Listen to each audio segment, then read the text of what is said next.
Ya, Deborah dan juga pemirsa, untuk pagi hari ini kita juga akan langsung melihat bagaimana ini ibadah di Masjid Istiqlal Jakarta ya. Dan kini kita langsung saja menuju ke Masjid Istiqlal Jakarta untuk menyaksikan jalannya sholat Idul Fitri pagi ini. أفلا ينظرون إلى الإبل كيف خلقت وإلى السماء كيف رفعت وإلى الجبال كيف نصبت وإلى الأرض كيف سطحت فذكر إنما أنت مذكر لست عليهم بمسيطر إلا من تولى وكفر فيعذبه الله العذاب الأكبر إن إلينا إيابهم ثم إن علينا حسابهم الله أكبر الله أكبر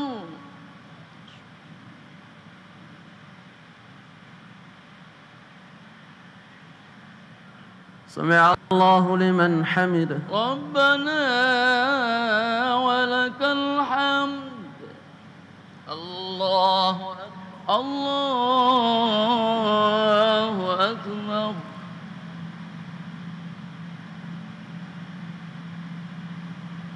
الله أكبر الله أكبر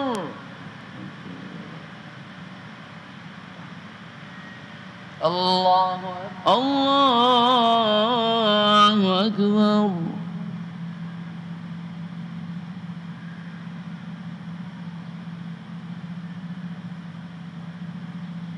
الله أكبر الله أكبر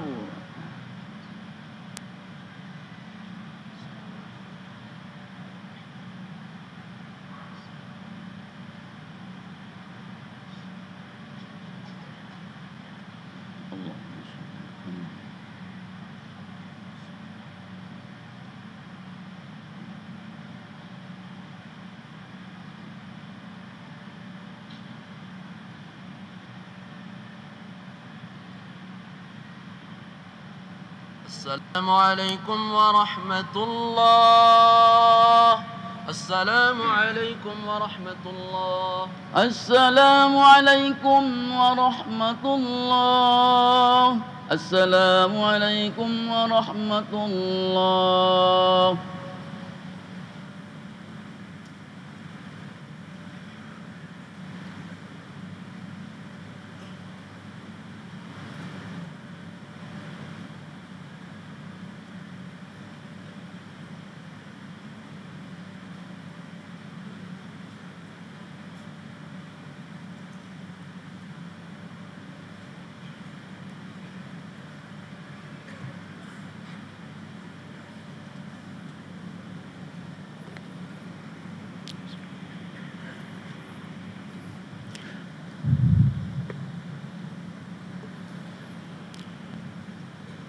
Assalamualaikum warahmatullahi wabarakatuh. Allahu Akbar, Allahu Akbar, Allahu Akbar. Allahu Akbar, Allahu Akbar, Allahu Akbar. Allahu Akbar walillahil hamd. Alhamdulillahilladzi أنزل على عبده الكتاب ولم يجعل له عوجا أشهد أن لا إله إلا الله وأشهد أن محمدًا عبده ورسوله اللهم صل وسلم على سيدنا وحبيبنا وشفيعنا ومولانا محمد صلى الله عليه وسلم وعلى آله وأصحابه ومن تبعه إلى يوم الدين أما بعد عباد الله أوصيكم ونفسي بتقوى الله فقد فاز المتقون. قال الله سبحانه وتعالى في القرآن العظيم أعوذ بالله من الشيطان الرجيم بسم الله الرحمن الرحيم وليخشى الذين لو تركوا من خلفهم ذرية ضعافا خافوا عليهم فليتقوا الله وليقولوا قولا سديدا صدق الله العظيم الله أكبر الله أكبر الله أكبر walillahil hamd. Puji syukur kita panjatkan kehadirat Allah Subhanahu wa taala karena pada pagi hari ini kita semua bergembira bersama-sama dengan jutaan umat Islam Indonesia dan dunia Islam merayakan hari kemenangan dan hari kebebasan seraya mengucapkan lafaz ritual yang sama, Allahu Akbar, Allahu Akbar, Allahu Akbar walillahil hamd. Allah pemilik kebesaran dan kepadanya dialamatkan segala pujian. Hari ini kita semua menghirup napas kebebasan yang mahal artinya. Napas kebebasan ini jarang dihirup di dalam lingkungan rumah tangga yang sumpek karena penghasilannya jauh lebih rendah daripada standar kehidupan normal. Sebuah napas yang jarang dihirup oleh kelompok bayi karena orang tuanya tak sanggup untuk memberi ASI dan nutrisi yang sehat. Sebuah napas yang jarang dihirup oleh saudara-saudara kita yang hidup di pengungsian karena tempat hunian mereka diporak-pondakan oleh gempa bumi, kebakaran, dan perang saudara. Marilah kita bersyukur sebagai warga bangsa yang hari ini bisa bernapas lega sambil merayakan hari kemenangan kita. Assalamualaikum warahmatullahi wabarakatuh. Allahu Akbar, Allahu Akbar, Mari kita Allahu merayakan Akbar, kemenangan ini Allahu Akbar dengan walillahil berbagi hamd. dengan mereka. Alhamdulillah, puji syukur kehadirat Allah Subhanahu wa taala. Puasa selama 30 hari kita sudah lewati dan alhamdulillah berarti Ramadan telah meninggalkan kita. Nah, tadi di Masjid Istiqlal ini baru saja melaksanakan sholat Idul Fitri berjamaah. Jadi kami semua mengucapkan selamat Idul Fitri 1437 Hijriah. Dan saat ini pastinya saya bersama Ustadz Lukman Sayadi atau Ustadz Joker. Tapi sebelum kita bahas tentang makna dari Idul Fitri untuk hari ini yang ditayangkan langsung di RCTI, Global TV, MNC TV, MNC Channel dan juga iNews TV. Tapi sebelumnya kita akan dengarkan dulu khutbah Idul Fitri yang sedang kita laksanakan. Memerlukan perhatian terhadap dua hal pokok menyangkut fungsi dan hakikat keberadaan manusia, yaitu sebagai khalifah dan sebagai hamba. Kita diminta dan dituntut untuk menata dan mengembangkan lingkungan sosial dan lingkungan alam dengan konsep kasih sayang dan kedamaian, bukan sebaliknya dengan kekerasan, keserakahan, dan ketidakadilan. Kiranya kita semua tidak tergolong dengan orang yang beragama secara palsu, seperti yang dilukiskan di dalam Al-Quran. Ara'aital ladzi yukadzibu bid-din, fadzalikal ladzi yad'ul yatim wala yahuddu ala ta'amil miskin fawailul lil musallin alladzina hum an salatihim sahun alladzina hum yura'un wa yamna'unal ma'un. Surah ini menegaskan bahwa dengan selesai menunaikan ibadah formal seperti puasa dan berbagai amaliyah lain di dalamnya, otomatis segala urusan agama kita selesai. Ukuran keberhasilan keberagamaan ternyata menurut ayat tadi diukur dengan hal-hal yang bersifat sosial kemasyarakatan. Orang yang hanya mengutamakan ibadah ritual tanpa melahirkan makna dan efek sosial ternyata tidak ada artinya. Segalanya baru berarti setelah diuji di dalam realitas kehidupan. Surah di atas juga mengingatkan kita kepada perlunya memperhatikan generasi masa depan yang tangguh. Problem anak yatim dan kemiskinan selalu menjadi kendala dalam penyiapan generasi Qur'ani. Tidak kurang 27 kali Al-Quran mengingatkan masalah anak yatim dan fakir miskin ini. Pengertian yatim dalam lisanul Arab, kamus bahasa Arab yang paling tebal, al-yatim secara literar berarti segala sesuatu yang menyendiri tanpa perlindungan atau pengawasan disebut yatim. Rumah yang ditinggalkan penghuninya disebut baitun yatim. Orang-orang yang belum memiliki pasangan atau jodoh juga disebut dengan yatim. Anak-anak yang kurang mendapatkan perhatian dan kasih sayang dari orang tuanya, baik karena ditinggal mati atau ditelantarkan atau sebab lain, secara sosiologis disebut anak yatim. anak-anak yang merasa yatim di lingkungan orang tuanya mungkin bisa berefek lebih negatif. Allahu Akbar walillahil hamd. Tantangan kita ke depan ialah bagaimana mempersiapkan generasi bangsa dan umat yang lebih tangguh, kompetitif, dan lebih produktif, yakni generasi yang hidup di bawah bayang-bayang Al-Quran. Generasi mendatang pasti akan hidup di dalam lingkungan sosial budaya yang amat berbeda dengan sekarang. Mempersiapkan generasi umat masa depan merupakan satu keniscayaan. Sudah saatnya kita memikirkan peta jalan generasi seperti apa yang akan kita harapkan di masa depan.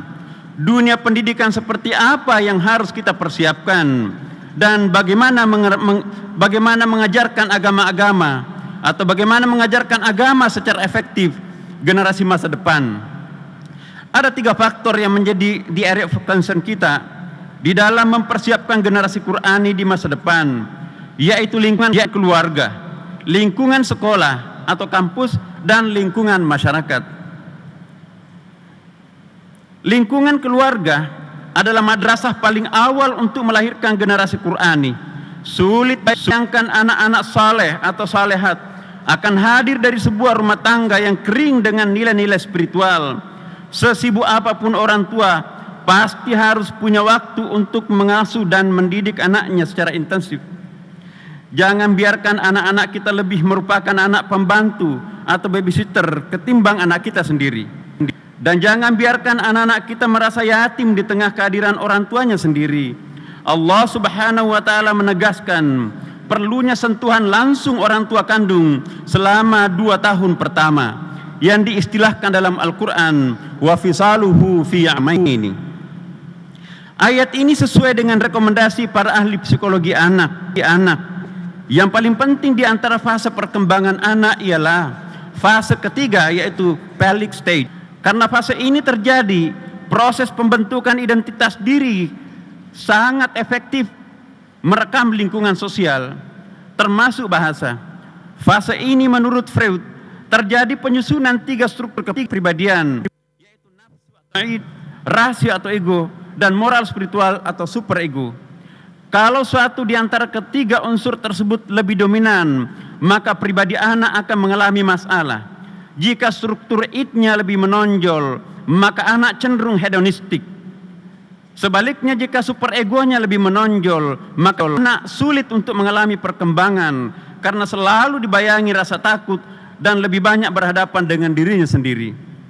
Sulit dibayangkan seorang anak yang dapat menjadikan orang tuanya sebagai figur ideal kalau mereka jarang di rumah. Para sufi mengakui, sebaik apapun sebuah nasihat, tidak akan pernah efektif jika tidak terjadi penjiwaan satu sama lain antara yang memberi nasihat dan yang diberi nasihat.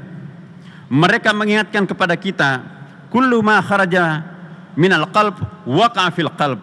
Segala sesuatu yang lahir dari lubuk hati yang dalam, itulah yang akan diterima oleh hati secara mendalam. Persoalannya adalah kita sekarang semakin sulit menemukan orang tua sejati.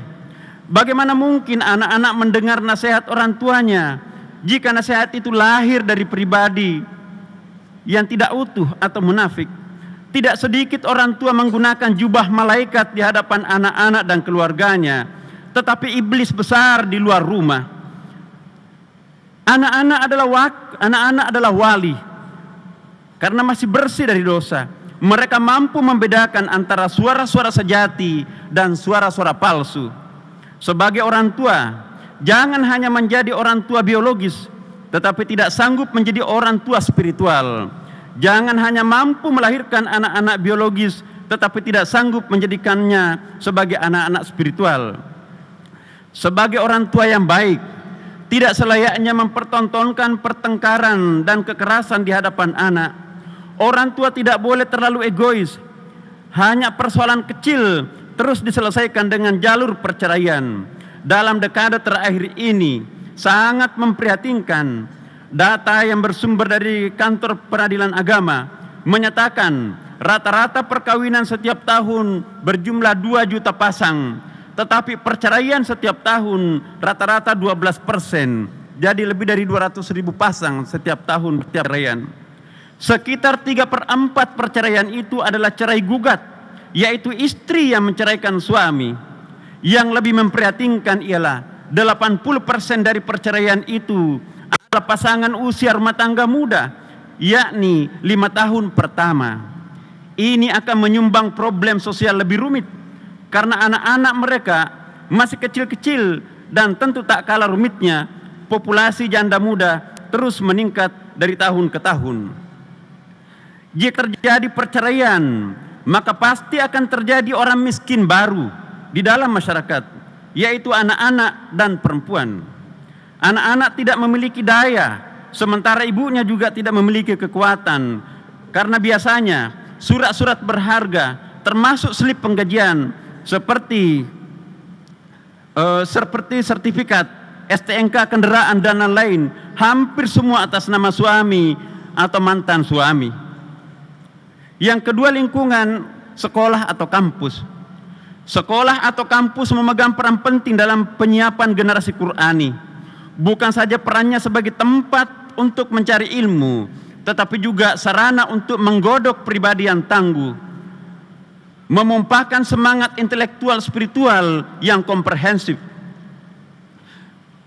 Mengingat rumitnya kondisi objektif yang akan dihadapi generasi kita di masa depan, maka sudah saatnya kita mengevaluasi secara komprehensif dunia pendidikan kita.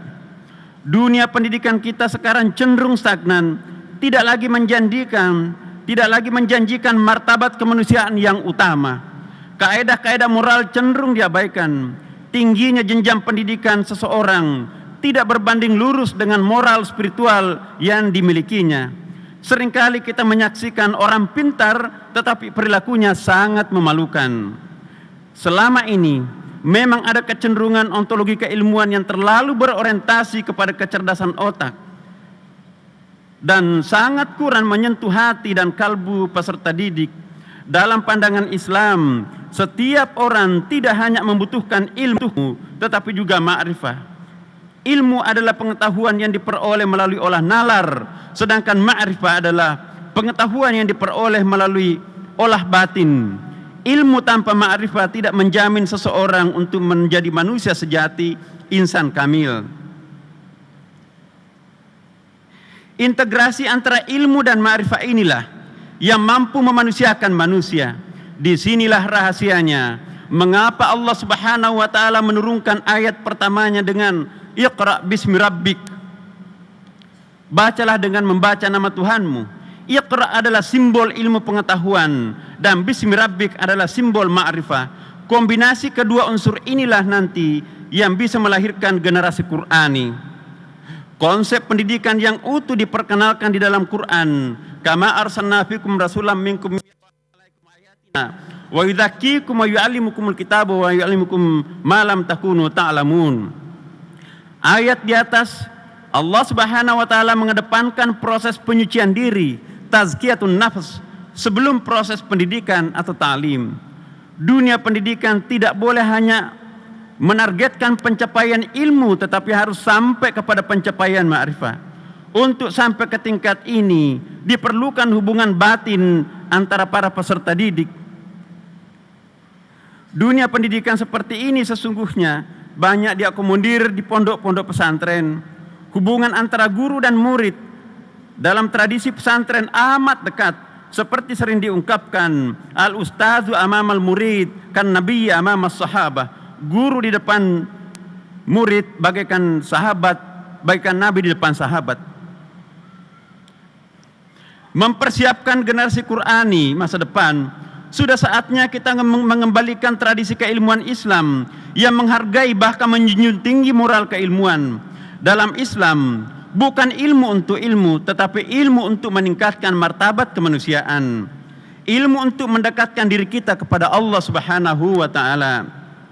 Sebagaimana diobsesikan di dalam surah Al-Alaq di atas, jika ilmu dipisahkan dari agama sebagai pembimbing moral, maka dikhawatirkan yang akan lahir adalah monster yang berbentuk manusia, bukannya manusia yang menjunjung tinggi nilai-nilai keluhuran manusia itu sendiri. Yang ketiga, lingkungan masyarakat. Tantangan lain yang dihadapi di dalam mempersiapkan generasi Qur'ani ialah Tradisi masyarakat dalam mana nilai-nilai Quran itu mewujudkan diri. Digoyang gelombang tsunami budaya global, arus globalisasi itu masuk melalui media informasi yang sepertinya tak dapat dibendung. Bahkan daya serap masyarakat terhadap nilai-nilai budaya global ini cenderung lebih cepat ketimbang percepatan kita menyerap budaya-budaya agama dan lokal kita. Perubahan gaya hidup sebagai akibat teknologi informasi berlangsung sedemikian cepat. Salah satu contohnya, budaya silaturahim yang biasanya melalui tatap muka kini digantikan oleh media-media sosial. Pragmatisme begitu kuat merasuk ke dalam pikiran dan jiwa anak bangsa. Acuan ini untuk mengukur baik atau buruk seolah ditentukan oleh materi.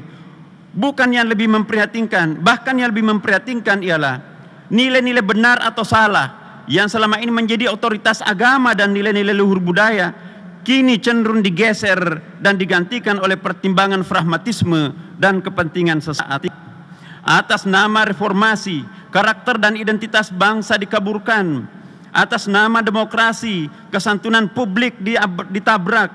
Atas nama keterbukaan, aib orang dibongkar. Atas nama kebebasan pers, etik ditinggalkan dan rahasia orang pun dipreteli. Atas nama transparansi, rahasia negara dibocorkan. Atas nama globalisasi, nilai-nilai lokal disingkirkan. Atas nama kebebasan beragama, aliran menyimpang ditolerir. Atas nama kebebasan berserikat, ormas-ormas terlarang dilindungi. Atas nama kebebasan akademik, guru, dosen, dan ulama dimaki-maki. Atas nama pendapatan asli daerah, pariwisata seksual dibuka. Atas nama hak asasi manusia, homoseksual dan lesbi dihalalkan.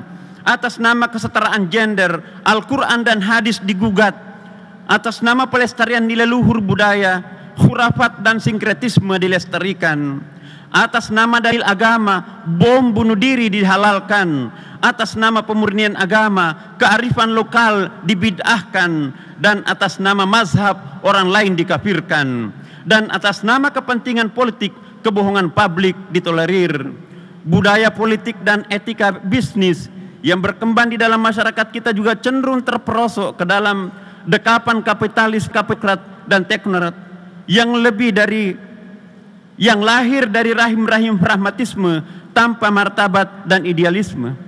Satu sisi globalisasi dan modernisasi memang diperlukan dalam kehidupan modern. Menolak globalisasi bukanlah pilihan tepat.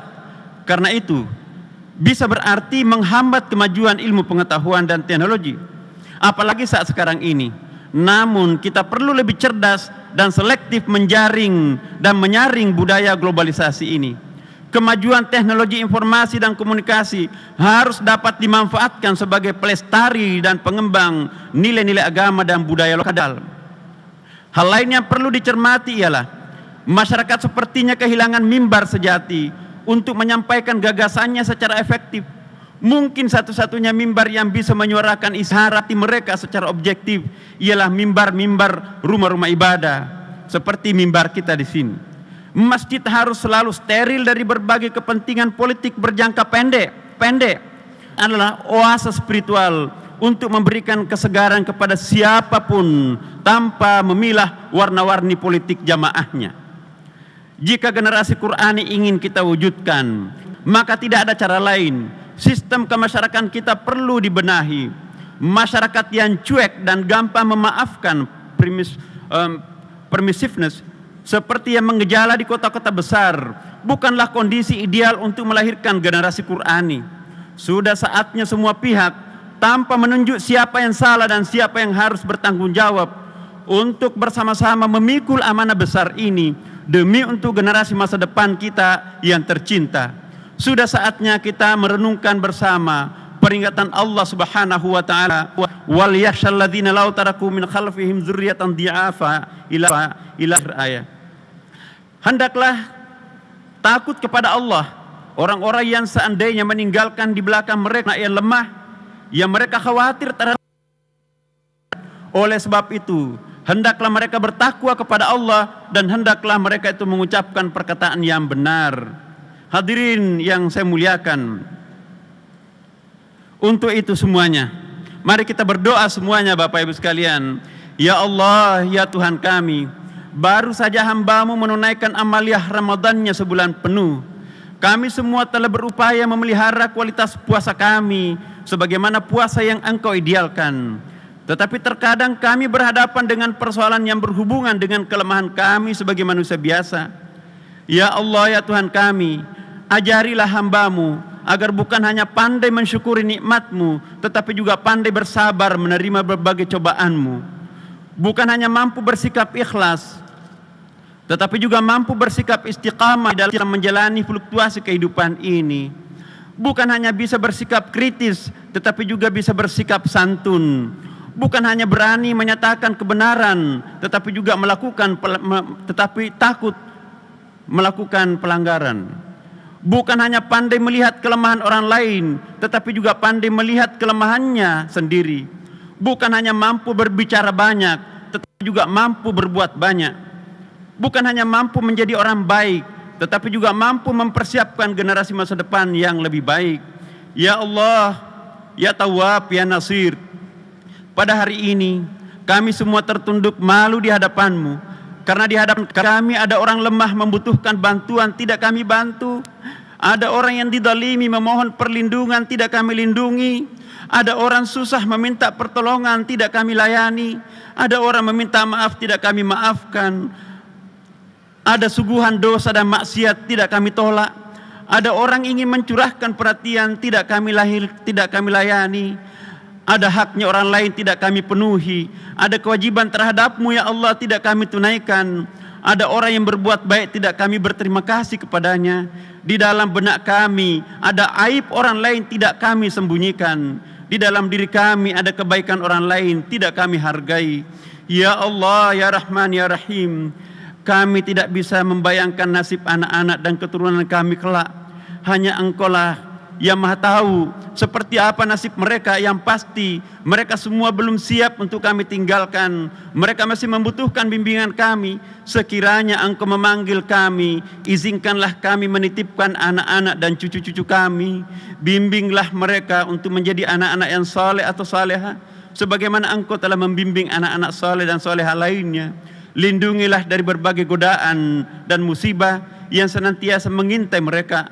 Tanpa bimbingan dan pertolongan-Mu, apalah artinya kami semuanya. Ya Allah, ya Afu, ya Ghafur, ampunilah kedua orang tua dan kakek nenek kami, guru-guru kami, dan orang-orang yang pernah berjasa dalam hidup kami. Mungkin mereka juga memiliki dosa kehilafan. Dari lubuk hati kami paling dalam, hamba-Mu sekali lagi memohon pengampunan-Mu kepada mereka. Bagi mereka yang telah mendahului kami, terimalah dan gabungkanlah mereka bersama dengan para kekasih-Mu yang lain.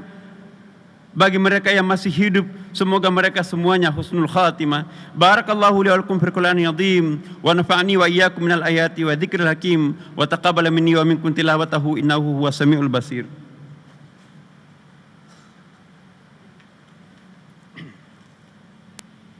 Allahu akbar, Allahu akbar, Allahu akbar. Allahu akbar walillahil hamd.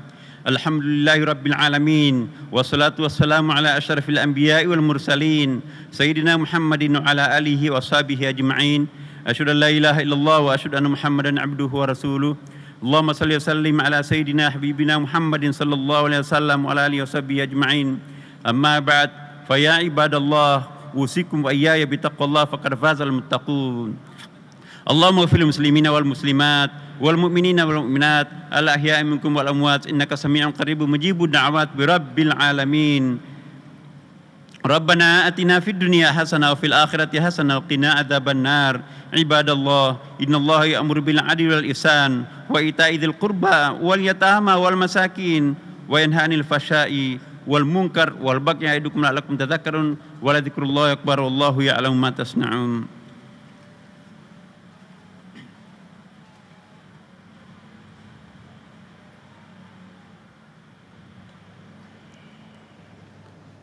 Alhamdulillahirrabbilalamin. Pemirsa, followers Nabi Allah Muhammad Sallallahu Alaihi Wasallam, selesai kita sudah melaksanakan sholat Idul Fitri 1437 Hijriah. Dan alhamdulillah tadi khotib Profesor Dr. Haji Nasaruddin Umar MA telah menyampaikan khutbahnya dengan tema mempersiapkan generasi Qurani. Nah, seperti apa Ustadz kita harus mempersiapkan generasi Qurani itu? Alhamdulillah Ramadan ini telah mendidik kita agar kita kembali kepada Al-Quranul Karim. Ya. Karena itu salah satu keistimewaan bulan suci Ramadan itu adalah diturunkannya Al-Quran oleh Allah Subhanahu wa taala. Syahrul Ramadan alladzi unzila fihil Quran hudal linnasi wa bayyinati minal huda wal furqan. Nah, karena itu generasi Qurani ini adalah generasi yang cinta kepada Al-Quran. Tidak hanya cinta sekedar membacanya, akan tetapi memahami kemudian diamalkan dalam kehidupan sehari-hari. Ya, tadi yang dibahas adalah lebih kepada elemen terkecil yaitu keluarga. Nah, itu bagaimana Ustadz? Ya, untuk keluarga, karena itu seorang kepala rumah tangga, ayah, dia pun harus membentuk anak-anaknya menjadi generasi yang Qurani. Ya. Menanamkan kepadanya agar cinta kepada Al-Quran. Kemarin Ramadan berapa kali kita hatam Al-Quran? Kita baca 1 kali, 2 kali hatam. Imam Syafi'i itu sampai 60 kali hatam Al-Quran. Karena itu Ramadan adalah bulan back to the Holy Quran. Bulan kita kembali kepada Al-Quran. Ya. Kita baca, kita pahami, kita amalkan. Alhamdulillahirrabbilalamin. Subhanallah. Ya, semoga ini menjadi inspirasi kita, menjadi Syawal yang berkah buat Amin, kita setelah kita insyaallah. menjalankan bulan suci Ramadan. Dan satu kesimpulan Ustadz buat kita semuanya, silakan. Ya, para pemirsa di mana saja berada, Idul Fitri ini merupakan satu hari di mana kita diberikan pelajaran oleh Allah Subhanahu wa taala. 1 bulan kita dibina untuk kembali kepada Al-Qur'an, cinta kepada Al-Qur'an. 1 bulan kita dibina untuk tumbuh kepekaan dan kepedulian terhadap sesama. Karena itu orang yang beridul fitri adalah orang yang memiliki simpati, empati terhadap sesamanya. Alhamdulillahirrabbilalamin. Terima kasih Ustadz. Sama-sama. Semoga dengan Ramadan yang sudah kita lalui, insya Allah kita menjadi hamba-hamba yang selalu meningkatkan ibadah kita kepada Allah Subhanahu wa taala. Terima kasih, dan pastinya kami seluruh kru yang bertugas baik dari Global TV, RCTI, MNC TV, E-News TV dan juga MNC Channel mengucapkan selamat Idul Fitri 1437 Hijriah. Taqabbalallahu minna wa minkum. Assalamualaikum warahmatullahi wabarakatuh.